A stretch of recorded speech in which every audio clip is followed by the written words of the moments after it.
Presento al doctor José Seijo, que ya le dimos su introducción, así que sí, vamos a seguir adelante con su tema de complicaciones en criocirugía.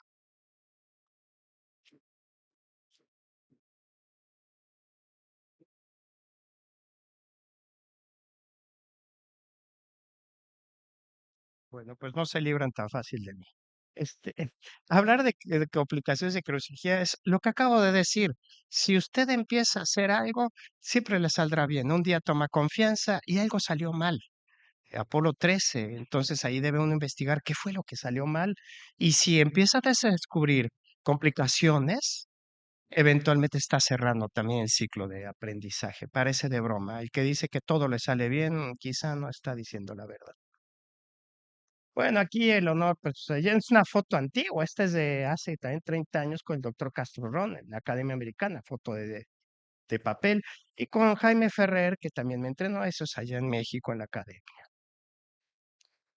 Sabemos, todos lo hemos visto, bueno, lo que sale en las películas, gangrena y necrosis por congelación en los alpinistas que se suben a las montañas con unos tenis, unas chanclitas y se necrosan los dedos. Bueno, eso es normal porque el frío necrosa.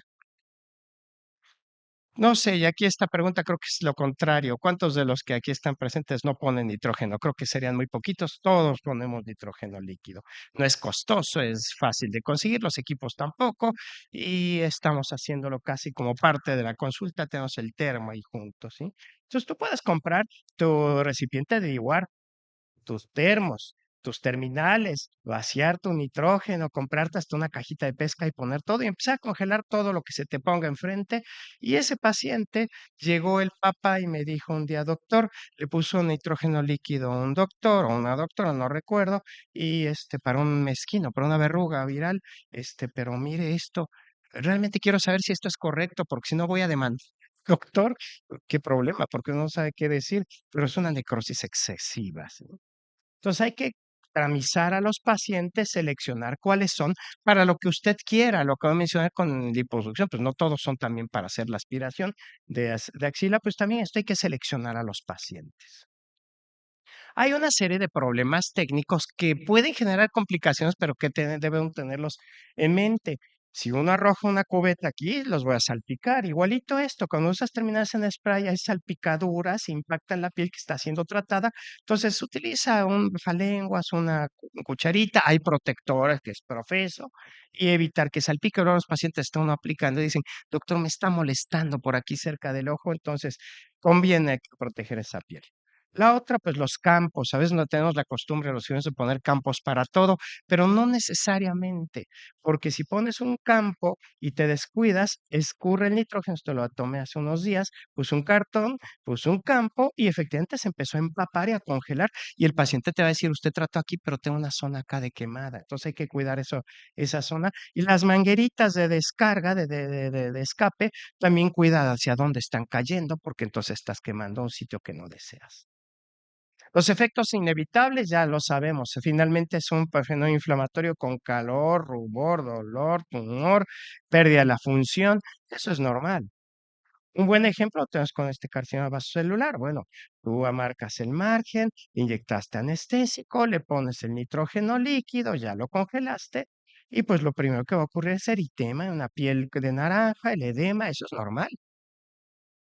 De hecho, ahora con la tecnología, en tiempos pasados yo citaba al paciente a cada rato, pero ahora con el celular te pueden mandar las fotos y el paciente se queda tranquilo diciendo, va bien, después habrá vesículas, ampollas, exudación, ahí está el edema del párpado, una escara, es un tumor maligno y esa caerá, bueno, pues depende si son lesiones benignas, rápido o más tardíamente en tumores malignos y dejará una cicatriz lineal como gusanito que al principio es eritematosa y va palideciendo. Aprender y comprender las contraindicaciones de cualquier procedimiento te ahorra muchas complicaciones, muchos dolores de cabeza. Y si algo puede salir mal, pues saldrá. Así es de que hay que evitar eso. Hay una serie de contraindicaciones absolutas y relativas. El paciente te dice que tiene urticaria al frío, intolerancia al frío, o sea, acaba de hablar de enfermedades autoinmunes, criofuriogenemia, crioglobulinemia. ten cuidado porque esos pacientes pueden ser necrosis muy extensas, más de lo que tú esperabas, dices, pero no congelé tanto. Tumores con bordes mal circunscritos, hay formas que son así infiltrantes, esclerosas, pues sí puedes, evítalo, si no, pues se hace como paliativo, congelaciones profundas en comisuras orales, el borde bebrellón, pacientes de piel muy morena, ¿sí? En México cada vez tenemos más inmigrantes haitianos, entonces esos pues ten cuidado porque puedes dejar zonas o muy oscuras o al contrario, muy pálidas, ¿sí? Lesiones cutáneas en nervios cercanas a nervios superficiales, tumores en el canto interno, en el borde libre de la nasal, el canal auditivo, lo vamos a ver en un instante. Estas fotografías, algunas fueron de diapositiva y yo las iba poniendo, estuve en un hospital público del Centro Pascua, me dieron el cargo de jefe de criocirugía y a veces me salían cosas medio feitas, las iba guardando esas diapositivas en una caja, mejor no las muestres, ¿sí? Yo les llamaba top secret, fotos prohibidas, pero bueno, desde hace un tiempo las van a ver, ya no me da pena, pero es importante que todos lo veamos. Esta es una reflexión personal. La curva de aprendizaje de un procedimiento se termina, como ya lo dije, se cierra cuando ya no solamente ves buenos resultados, sino empiezas a ver implicaciones y sabes cómo tratarlas y prevenirlas. Eres conocedor en el tema. Zakarian ha dividido en 4 tipos las complicaciones: inmediatas, tardías, prolongadas y permanentes. Inmediatas, del momento de la aplicación hasta 7 días después. Ahí están, las vamos a ver. Tardías, de los 7 días hasta el primer mes. Prolongadas, de un mes hasta 6 meses. Y permanentes, forever and ever, ¿sí? Por tiempo indefinido. Complicaciones inmediatas en los primeros 7 días. Pues el dolor es algo muy frecuente y duele la congelación, pero más duele la descongelación. Cualquiera que se lo ha hecho como travesura lo descubre, ¿sí? Las zonas periunguiales, la yema de los dedos, los labios, las sienes, la oreja, la piel cabelluda, son más sensibles. Puede llegar hasta causar lipotimia y hasta choque neurogénico. Hay que tener cuidado. Usar anestésicos locales, bloqueos tronculares, analgésicos postprocedentes es una buena idea. Después ya no duele. Esas escaras horribles, esos edemas, la familia está asustada, pero el paciente dice, no, no me duele. Pero en inmediato, sí. Cefalea, sobre todo ocurre en la piel cabelluda, en las sienes, es de tipo migrañoso, tipo vascular. El analgésico posoperatorio es una buena idea y dura 24 horas. Insulación del tejido subcutáneo. Hay que recordar que el nitrógeno es un gas que está comprimido, está licuado, pero después con la temperatura ambiente vuelve a ser gas. Entonces, en algunas zonas donde hay tejido laxo, como el área periorbitaria, tú disparas y si hay una pérdida de continuidad, por ahí se mete el nitrógeno, estaba líquido, después se vuelve gaseoso y produce hasta crepitación, ¿sí? Entonces, hay que emplear mejor los conos que venden, conos de neopreno, un rocío tangencial para llenar, congelar ese borde o usar puntas de contacto, los famosos probos cerrados. Ahí tiene un buen ejemplo con uno y otro. Si haces curetaje para hacer el debulking, el retiro del volumen del tumor, pues puedo colocar una punta de contacto y así te reduces ese riesgo, sobre todo en áreas periorbitarias.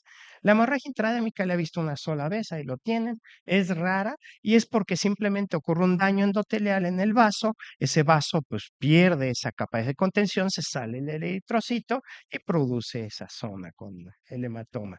La hemorragia inmediata es rara, pero también la vi alguna vez en un paciente con un carcinoma de Bowen. La congelación profunda de este tumor produjo lo mismo, daño endotelial, extravasación de sangre, es un sangrado en capa. Y concluir el procedimiento asusta al paciente, asusta al médico, hagan compresión y quizá usar un estíptico y vigilar al paciente los siguientes días. El edema es frecuentísimo, decía el doctor Castrón con esa voz fuerte, si no hay edema, no hubo tratamiento, y era cierto, ¿sí? Pero está relacionado también con la intensidad de congelación, pero hay sitios anatómicos donde ocurre más, la frente, las sienes, también puede haber cierto factor individual del paciente. Estos edemas monstruosos pues ocurren tumores malignos con congelaciones muy profundas que afectan el labio, la zona perioral y la zona orbitaria. ¿Sí? Lipotimia y síncope ya lo mencioné, después de la congelación, que es rara, pues es cuando se hacen procedimientos y uno siente muy seguro, aquí siéntese y aquí se lo hago, mejor recuesta al paciente porque si no te puede dar un susto, se vaya a caer, hasta se traumatice. Entró por una cosa y salió por otra. Ampollas, pues es frecuentísimo, está muy relacionado con la intensidad de la congelación, puede ser tensa, dolorosa, hemorrágica. Se preguntan si conviene drenarla y a veces lo puedes hacer, sobre todo en los dedos, duelen mucho. Vean ahí en el centro está la ampolla y la verruga viral. Pues drénala y con eso el paciente se siente más cómodo, ¿sí? Pueden ser pequeñitas en verrugas planas o aquí en el labio, en una leucoplasia. Exudación también, tumores malignos, exudaciones bien severas, muy molestas, está relacionada con la congelación y con la extensión, que otro paciente también tiene un tumor de Bowen muy extenso y lo congelamos en formas secuenciales, como fueran los aros olímpicos con los conos. Exfoliación traumática de la mucosa. ¿Quién no lo ha hecho? Háganlo de travesura. Desde niño lo hacíamos. Metes la mano en el agua y después vas al congelador, sacas los hielitos, se te quedan pegados por criodesión, ahí la descongelación, el problema es que tú congelas, pones la punta de contacto en la mucosa que está húmeda y después no lo puedes desprender. ¿Ves cómo con terror empieza a avanzar el frente de congelación? Estás asustado, te aterrorizas, lo desprendes a la fuerza, ese tejido está cristalizado, al desprenderlo se va a fracturar y el paciente va a empezar a sangrar. Entonces, dos consejos, uno puede ser congela la punta y la aplicas, o mejor envuélvela en celofán, desde que le ponen a los sándwiches las mamás, y con eso tienes de los de cocina y con eso es suficiente para evitar este fenómeno. Las tardías, de los 7 días al primer mes. Pues la infección es rarísima, realmente no se requiere antibiótico profiláctico, pero en tumores sí a veces muy amplios y en gente no muy aseadita puede meterse bacterias abajo de la escara y producir zonas de secreción. Ahí conviene también dejar o una pasta secante, una pirosina o unos lienzos de un fomento secante. Reacciones febriles se ha descrito en tumores malignos, sobre todo cuando son tumores muy grandes. Ese paciente hizo fiebre y fue por la destrucción tisular masiva, pero llegamos a pensar que era por infección secundaria. La hemorragia ocurre también en forma tardía. Yo no la he visto, pero aparece días después, no es tan inmediata como la otra, sino que el paciente desarrolló una escara, por ejemplo, en una zona cerca de la arteria facial. Al desprenderse la escara o el paciente arrancarla, quedó incluida en la congelación, en la necrosis, la pared vascular y puede ser que empiece a salir un chisguete de sangre. Entonces hay que tener precaución en eso. Los pacientes no deben arrancarse las escaras, ¿sí? Granuloma piógeno lo vi en un paciente que tenía una verruga perungual y regresó con el granuloma piógeno. Le puedes poner nitrógeno líquido, pero yo preferí mejor ahí inyectar y mejor hacer un rasurado y cauterización con calor. La hiperperia pseudoepiteliomatosa se ha descrito en tumores malignos con congelaciones enérgicas. No he visto alguno, pero lo que pasa es que se empieza a ver como si fuera una recidiva, aparece 4 a 6 semanas después, no es muy pronto para una recidiva, se confunde con eso y no es una recidiva, pero si tienes dudas, pues le tomas una biopsia. Complicaciones prolongadas hasta 6 meses después, de un mes a 6 meses después. Hiperpigmentación, todo el mundo la vemos, sobre todo en nuestros pacientes morenos, ¿sí? Desaparece a veces hasta después de un año, está muy relacionada con el grado de congelación y a veces puede haber incluso un halo periférico, el centro hipocrómico, donde hubo más congelación, y la periferia pigmentadita. Toma tiempo, pero se despigmenta. Los quistes de milium están descritos, sobre todo cuando son en congelaciones enérgicas, se repara, se repiteliza el tejido y a mí se me figura como si fueran atropellándose los queratinocitos. Se hacen estos pequeños quistes de milium, realmente no requieren manejo, pues con una aguja extraerlos, ¿sí? Cicatriz hipertrófica ocurre en todos los tumores malignos, no en los benignos. Ocurre hasta ya que se desprendió la escara, puede ser delgada, brillante, eritematosa, y después va palideciendo y hay sitios donde es más frecuente, el tórax, la espalda, la nariz. Neuropatía está descrita este paciente, por ejemplo, con este carcinoma in situ, lo que sucedió es que si tú lo congelas, hay nervios muy superficiales, las caras laterales de, de los dedos, la lengua, preauricular, la fosa cubital, donde si tú congelas, vas a lastimar el nervio. Entonces el paciente va a estar con una parestesia que puede durar bastante. Entonces aquí un buen consejo es, igualito, inyecta un poquito de solución salina, haces un colchón y proteges al nervio, congelas la parte superficial. Ahí tienen cómo le puso un colchoncito, un balón de solución salina, aparte del bloqueo anestésico, y congelas con más comodidad y seguridad. Permanentes, eternas. Pues la acromia permanente en pacientes muy modernos, muy morenos, cuando hicimos una congelación muy agresiva, ¿sí? Porque se muere el melanocito a los 4 grados centígrados o menos, ¿sí? Entonces, aquí hay una acromia central y puede ser que se repigmente, pero también está muy relacionado con la extensión. Eran áreas no fotoexpuestas como este carcinoma vasocelular superficial, pues muy extenso, se causó esta hipocromia y bueno, esa va a ser permanente. Alopecia y ectropión en las pestañas, pues sí, porque congelas el borde libre y destruiste los folículos, o el ectropión cuando incluso se dañó la placa fibrosa tarsal y queda la eversión del párpado. Muesca en el borde libre de la hélix o el ala nasal. Puede ocurrir, fíjense que el cartílago es muy resistente a la congelación, pero si el tumor mismo, y esto hay que aclarárselo al paciente, por eso las biopsias, ha invadido el cartílago con mucha frecuencia, cuando tú lo congelas también se va de por medio el cartílago. Y ven ustedes estas muescas, pues muy desagradables. Yo recuerdo que ese paciente, un albañil, me dijo, no se preocupe, doctor, esto hasta incluso gracias porque me trató ese tumor. Hay una cosa que es la destrucción y necrosis del triángulo blando. Es una estructura que conocen más los cirujanos plásticos. Está en azul el cartílago alar, en la otra el ala, la crura, interna, externa, y hay un triangulito que no tiene cartílago. Ustedes se tocan ahí, es un tejido fibroso y mucosa y piel. ¿Sí? Si tú congelas esa punta y se lleva ese cartílago, va a quedar eso. Cuesta mucho trabajo reconstruirlo. Si es de que conviene tenerlo en mente y aclarárselo al paciente. A veces el prevenir o el predecir la complicación es preferible.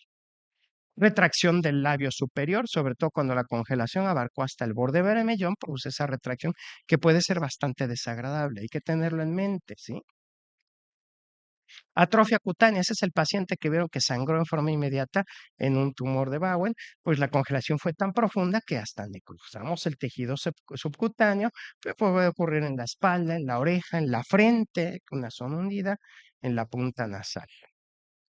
Alopecia, definitivamente. Es más, si tratas un tumor en piel cabelluda, piensa seriamente si le vas a poner nitrógeno líquido, porque hay que tener en mente que con frecuencia arriba en la epidermis está el tumor, pero llega a los folículos y profundiza. Debe ser una congelación muy enérgica y si lo vas a hacer, más vale que el paciente sepa que va a haber una alopecia de tipo cicatrizal. ¿Sí? Es irreversible, bueno, pues habrá que hacer después una reducción quirúrgica. Otras complicaciones, la ruptura tendinosa, esto no lo he visto, toco madera, pero lo encontré en una publicación relativamente reciente. 2 niños a los que les aplicaron verrugas virales en la articulación interfalángica distal, nitrógeno líquido. Hubo ruptura en la extensión del tendón extensor, les tomaron, esto lo publicaron en una revista de ortopedia y decía disminución de la densidad ósea de la epífisis distal y de una deformidad que le llaman de Mallet. En una incluso ahí dice el artículo, se subrayé, el papá fue el que quería con los ortopedistas un reporte médico para litigar. Entonces debemos tener en cuenta eso, cuidarnos bastante. En caso de duda, siempre tome una biopsia. En tumores benignos, trate de menos que de más. Siempre habrá oportunidad de que el paciente regrese. Luego a veces la complicación resultó, decimos en mi pueblo, más caro el caldo que las albóndigas. Entonces hay que cuidar mucho eso. En caso de tener una complicación, no abandones al paciente, en lo posible, trátalo, no permitas que otro trate tus complicaciones. Yo le llamo paciente llavero, lo debes traer aquí todo el tiempo y aplica para criocirugía y para cualquier procedimiento, ¿sí? Esta yo le llamo viejita, pero bonita, también la tengo por ahí, si a alguien le interesa, es una referencia de hace 40 y tantos años, pero muy buena sobre complicaciones y que sigue siendo vigente porque este tema no cambia. Yo les agradezco mucho su atención.